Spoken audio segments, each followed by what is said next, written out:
सुप्रभात बच्चों, आज हम आपकी पाठ्य पुस्तक हिंदी के पाठ 14 का अध्ययन करेंगे, जिसका शीर्षक है विशेषण। तो चलिए पाठ को पढ़ते हैं, जानते हैं विशेषण के विषय में। विशेषण क्या होते हैं, किस प्रकार से भाषा के अंतर्गत विशेषण शब्दों का प्रयोग किया जाता है। पाठ को शुरू करते हैं। पाठ 14 विशेषण। दिए गए वाक्यों को पढ़िए। काला घोड़ा दौड़ रहा है, बाग में कुछ फूल खिले हैं, वह लड़की नाच रही है, मैं 40 किलो का हूं। उपयुक्त वाक्यों में काला, कुछ, वह तथा 40 किलो शब्द संज्ञा व सर्वनाम शब्दों की विशेषता प्रकट कर रहे हैं, अतः ये सभी शब्द विशेषण हैं।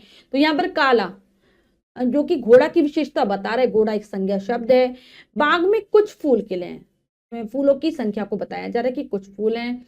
ऐसे ही लड़की, लड़की की ओर संकेत किया जा रहा है, वह लड़की नाच रही है और 40 किलो का हूं, अपने बारे में बताया जाता है। तो इस किसी तरीके से संज्ञा या सर्वनाम की विशेषता को बता रहे हैं, तो ऐसे शब्दों को विशेषण कहा जाता है। परिभाषा है, संज्ञा या सर्वनाम शब्दों की विशेषता बताने वाले शब्द विशेषण कहलाते हैं। अब आता है, एक चीज होती है इसमें विशेष्य। विशेषण जिन शब्दों की विशेषता बताते हैं वे विशेष्य कहलाते हैं। जिनकी विशेषता बताई जाए वो विशेष्य है, और जो विशेषता बताई जाए वो विशेषण है। उपयुक्त वाक्यों में प्रयुक्त विशेषण शब्द क्रमशः घोड़ा, फूल, लड़की तथा मैं शब्दों की विशेषता प्रकट कर रहे हैं, अतः ये सभी शब्द विशेष्य हैं। जिसकी विशेषता बताई जाए, ये याद रखना है आपको, वो विशेष्य होता है। अब आता है विशेषण के भेद। विशेषण के 4 भेद होते हैं, 4 प्रकार के हम विशेषणों को पढ़ते हैं। पहला है गुणवाचक विशेषण, दूसरा है संख्यावाचक विशेषण, फिर आता है परिमाणवाचक विशेषण, और लास्ट आता है सार्वनामिक या फिर संकेतवाचक विशेषण। 4 भेद हैं। पहला है गुणवाचक विशेषण। जो विशेषण शब्द संज्ञा या सर्वनाम शब्दों के गुण, दोष, रंग, रूप, आकार, प्रकार, स्थिति, स्वाद आदि का बोध कराते हैं, उन्हें गुणवाचक विशेषण कहते हैं। क्या कहते हैं, ये जो गुणवाचक है संज्ञा और सर्वनाम शब्दों के गुण को बताएंगे या फिर दोषों को। रंग, रूप, आकार, प्रकार, स्थिति, स्वाद, ये सब बताते हैं गुणवाचक विशेषण। उदाहरण है, विजय बेईमान व्यक्ति है, सरोवर में लाल कमल खिले हैं, तो कमल का रंग बताया जा रहा है, व्यक्ति का क्या है, एक दोष है, बेईमान है वो। उपयुक्त वाक्यों में बेईमान शब्द से दोष तथा लाल शब्द से रंग का बोध हो रहा है, अतः ये दोनों शब्द गुणवाचक विशेषण है। फिर आता है संख्यावाचक विशेषण। जो विशेषण शब्द संज्ञा या सर्वनाम की संख्या का बोध कराते हैं, उन्हें संख्यावाचक विशेषण कहते हैं। यानी कि संख्या संबंधी विशेषता को बताते हैं, उसकी संख्या को बताते हैं, संज्ञा और सर्वनाम की। उदाहरण, कक्षा में 40 विद्यार्थी उपस्थित हैं, कुछ छात्राएं नृत्य कर रही हैं। उपयुक्त वाक्यों में 40 शब्द से निश्चित संख्या का तथा कुछ शब्द से अनिश्चित संख्या का बोध हो रहा है। इस आधार पर संख्यावाचक विशेषण 2 प्रकार के होते हैं। एक है निश्चित संख्यावाचक विशेषण और दूसरा है अनिश्चित संख्यावाचक विशेषण। इनके बारे में जान लेते हैं बच्चों।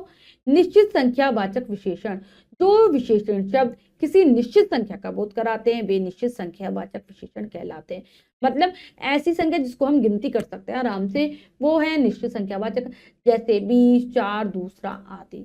अनिश्चित संख्यावाचक विशेषण, जो विशेषण शब्द किसी निश्चित संख्या का बोध नहीं कराते, वे अनिश्चित संख्यावाचक विशेषण कहलाते हैं। मतलब जिनमें हम गिनती ना कर सके, अनेक, सब, बहुत से आदि। अब आता है परिमाणवाचक विशेषण। जो विशेषण शब्द संज्ञा या सर्वनाम शब्दों की मात्रा या परिमाण का बोध कराते हैं, उन्हें परिमाणवाचक विशेषण कहते हैं। मतलब संज्ञा सर्वनाम की नाप तोल, मात्रा, माप बताते हैं परिमाणवाचक विशेषण। जैसे वैभव रोज 1 लीटर दूध पीता है, सीमा ने थोड़ी खीर बनाई है। उपयुक्त वाक्यों में 1 लीटर शब्द से निश्चित परिमाण तथा थोड़ी शब्द से अनिश्चित परिमाण का बोध हो रहा है। इस आधार पर परिमाणवाचक विशेषण भी 2 प्रकार के होते हैं। एक है निश्चित परिमाणवाचक और दूसरा है अनिश्चित परिमाणवाचक विशेषण। अब इनके बारे में जानते हैं। निश्चित परिमाणवाचक विशेषण, जो विशेषण शब्द किसी निश्चित परिमाण का बोध कराते हैं, वे निश्चित परिमाणवाचक विशेषण कहलाते हैं। जैसे 4 लीटर, 2 मीटर, 1 किलो आदि। मतलब जो निश्चित परिमाण को, जिसको हम अच्छे से माप तोल सकते हैं, वो है निश्चित परिमाणवाचक। हम बता सकते हैं कि इतना है इसका माप, इसका है इतना, इसकी नाप है, इसके इतना तोल है। और अनिश्चित परिमाणवाचक विशेषण, जो विशेषण शब्द किसी निश्चित परिमाण का बोध नहीं कराते, वे अनिश्चित परिमाणवाचक विशेषण कहलाते हैं। मतलब जिसका हम सही से नाप तोल नहीं कर सकते, हम नहीं कह सकते कि कितना है माप तोल में, जैसे कुछ, कम, ज्यादा आदि। नंबर 4 यानी कि लास्ट हमारा विशेषण है सार्वनामिक या संकेतवाचक विशेषण।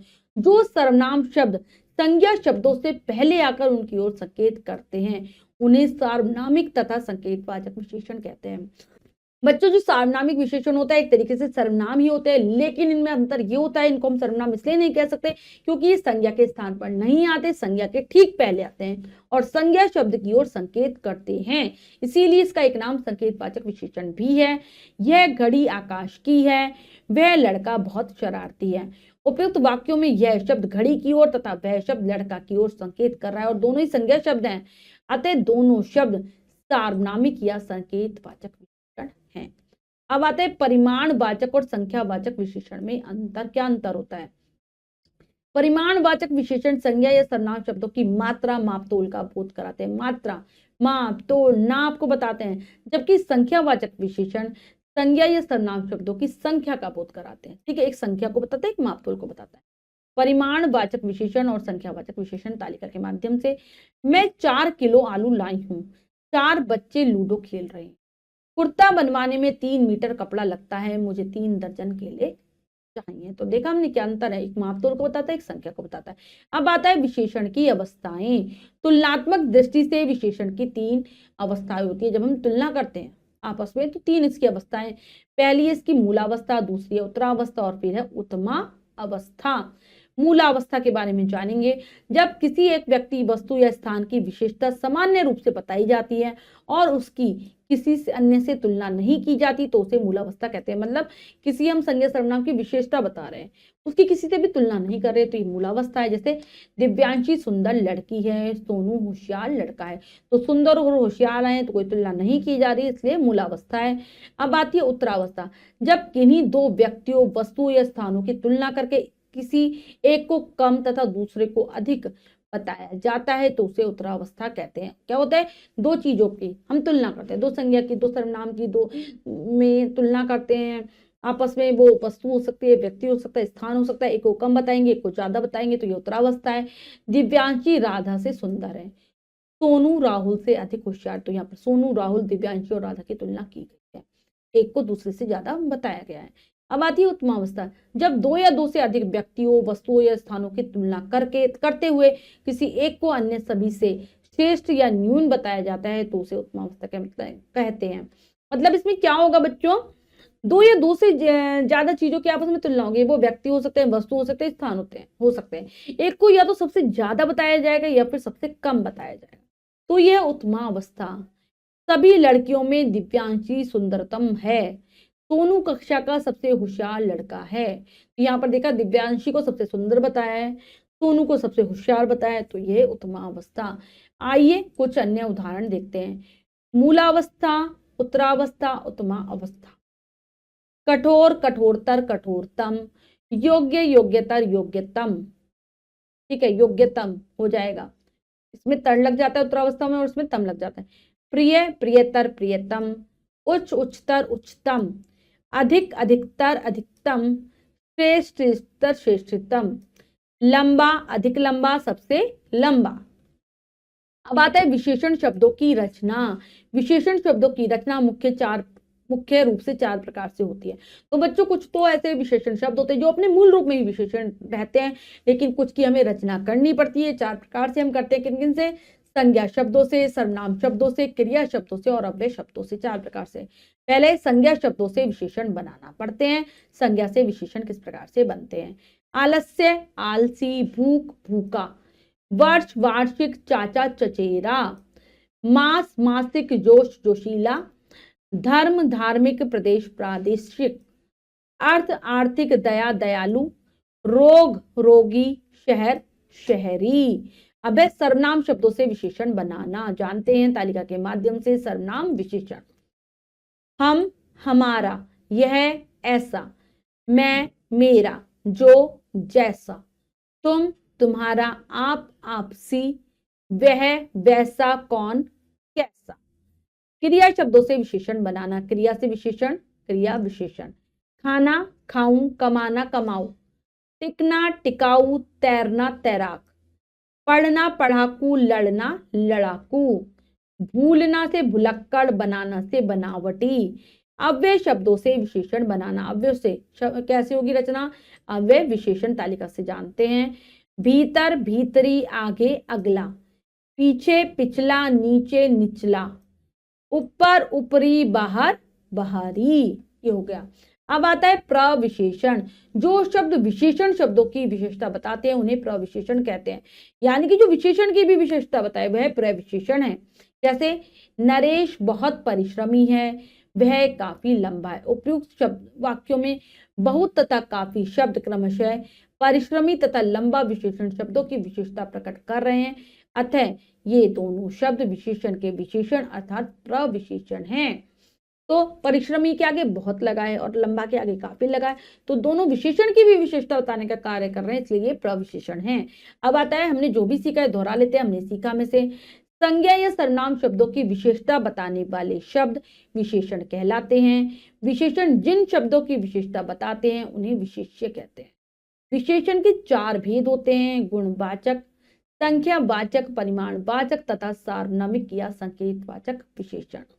तुलनात्मक दृष्टि से विशेषण की 3 अवस्थाएं होती हैं: मूलावस्था, उत्तरावस्था तथा उत्तमावस्था। विशेषण शब्दों की विशेषता बताने वाले शब्द प्रविशेषण कहलाते हैं। हमने जो भी सीखा था अच्छे से दोहरा लिया है बच्चों। अब हम अभ्यास कार्य कर लेते हैं। आओ अभ्यास करें में से पहला प्रश्न पढ़ते हैं, करने का प्रयास करते हैं। सही उत्तर वाले गोले को रंगे। प्रश्न में 4 विकल्प हैं, 3 विकल्प गलत हैं, 1 विकल्प सही है। सही विकल्प को चुनना है, सही का निशान लगा देना है। करते हैं। संज्ञा सर्वनाम शब्दों की विशेषता बताने वाले शब्द क्या कहलाते हैं? लिंग, कारक, विशेषण, विशेष्य। तो ये कहलाते हैं विशेषण। विशेषण के कितने भेद होते हैं? 2, 3, 4, 5। तो इसके 4 भेद हैं। निश्चित संख्यावाचक विशेषण शब्द कौन सा है? कुछ, 4, अनेक, पहला। तो निश्चित संख्यावाचक विशेषण है 4। घूमना शब्द से बनने वाला विशेषण है घुमक्कड़, भगोड़ा, घुमाव, घुमाऊ। तो यहाँ पर घुमक्कड़। उचित विशेषण शब्दों द्वारा रिक्त स्थानों की पूर्ति कीजिए। तो यहाँ पर कोष्टक में 2 शब्द है, एक सही एक गलत है। हमें उचित विशेषण भरना है और वाक्यों को पूरा करना है। प्रातः काल रिक्त स्थान, हवा चलती है, ठंडी, कड़वी। तो क्या आ जाएगा? ठंडी। मेरे पास रिक्त स्थान रुपए का नोट है, 100, तीसरा। तो 100 रुपए का नोट। रिक्त स्थान घर शानू का है, वह इस। तो वह घर शानू का है। मेरी कमीज में रिक्त स्थान कपड़ा लगता है 2 मीटर, 4 लीटर। तो 2 मीटर।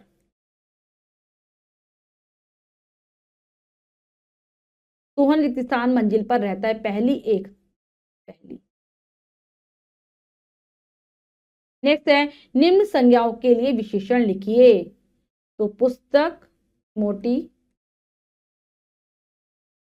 लेख, सुंदर, कहानी,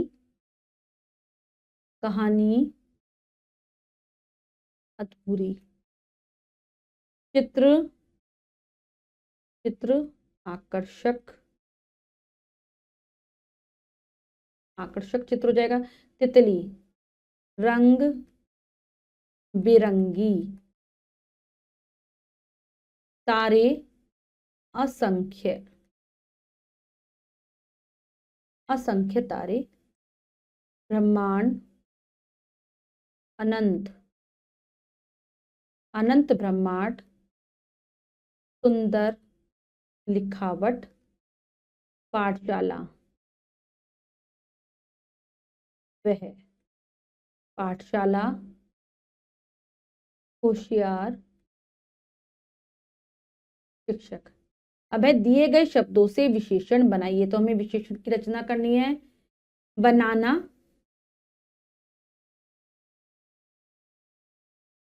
बनावटी, कमाना, कमाऊ, कुल, कुलीन, खाना, खाऊ, मैं, मेरा, बाहर, बाहरी, अर्थ, आर्थिक, जो, जैसा, पर्वत, पर्वतीय। ठीक है। बाकी आप खुद बनाने का प्रयास करेंगे। माँ से मासिक बन जाएगा, मंगल से मंगली, भीतर से भीतरी, दया से दयालु, यह से ऐसा। ठीक है, कौन कैसा। ठीक है, ये बन गए, ये आप लिख लेंगे। अब दिए गए विशेषणों की मूल अवस्था से उत्तरावस्था बनाइए। तो प्रिय, प्रियतर, उत्तमावस्था प्रियतम, योग्य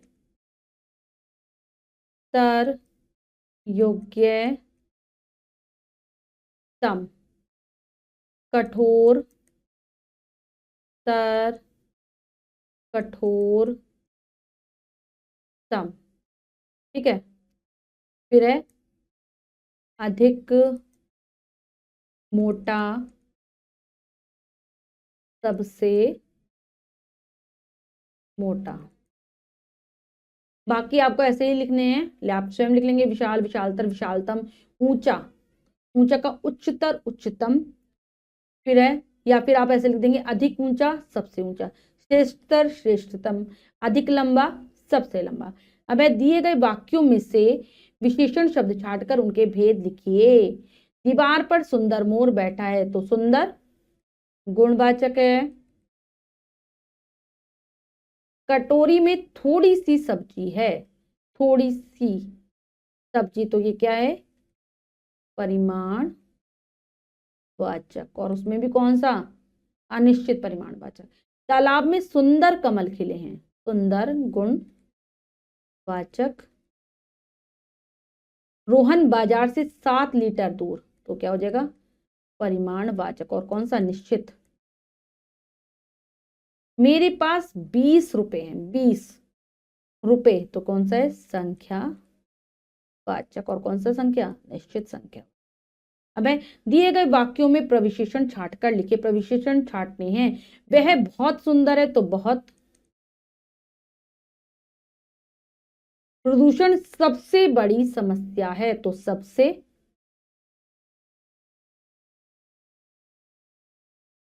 दीपक अत्यधिक परिश्रमी है, अत्यधिक। इस कक्षा में लगभग 50 विद्यार्थी हैं, लगभग। सुमित्रा बहुत कुशल गृहिणी है, बहुत। तो बच्चों ये कार्य हमने बहुत अच्छे से समझकर पूर्ण कर लिया है। इसके बाद जो भी कार्य है वो आपको स्वयं करना है सुंदर अक्षरों में अपनी अभ्यास पुस्तिका में। बच्चों आज हमने पाठ के माध्यम से विशेषण के विषय में जाना। आशा करती हूँ पाठ आपको बहुत अच्छे से समझ आ गया होगा। पाठ को फिर से जरूर पढ़ेंगे। मिलते हैं अगली कक्षा में नए पाठ के साथ। तब तक के लिए स्वस्थ रहिए, प्रसन्न रहिए। धन्यवाद।